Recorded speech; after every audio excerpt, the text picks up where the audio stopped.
यह कहानी एक जिराफ की है। एक जंगल में एक जिराफ रहता था।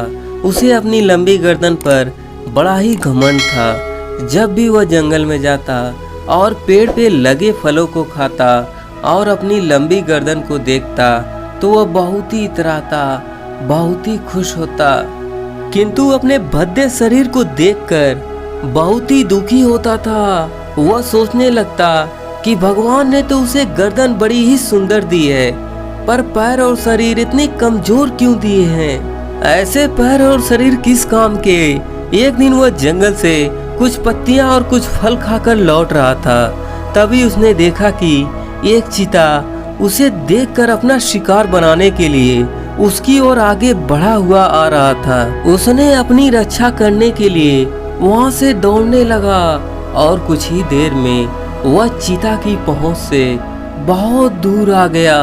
वह चैन की सांस ले ही रहा था, तभी उसे एक पेड़ दिखाई पड़ा। वह पेड़ के पास पहुंचकर उस पेड़ के लगे फलों को खाने में लग गया। जैसे ही वह फल खाकर अपने जंगल की तरफ मुड़ा, उसने देखा कि चीता उसके सामने आ गया। जिराफ अपने सामने चीता को पाकर खुद को कोसने लगा कि बेकार में ही मैं अपने शरीर और पैर को कोस रहा था, उसे नाकाम समझ रहा था और अपनी ऊंची गर्दन पर घमंड कर रहा था, जबकि उन्हीं भद्दे पैर और शरीर के कारण चीता से बचकर निकला था और अपनी जान बचा पाया था। पर अभी अपनी लंबी गर्दन के कारण ही वह मुसीबत में फंस गया, लेकिन समय हाथ से निकल चुका था। जब जिराफ कुछ ना कर सका तो सामने खड़े चीता ने झपट्टा मारा और उसे मारकर खा गया।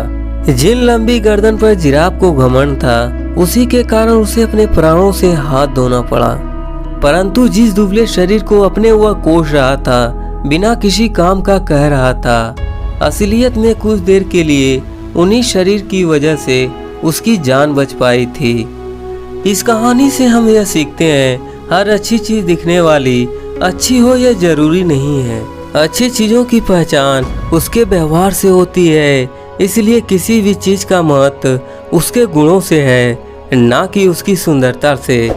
यह कहानी आपको कैसी लगी दोस्तों? अगर अच्छी लगी हो तो सुनने के लिए धन्यवाद।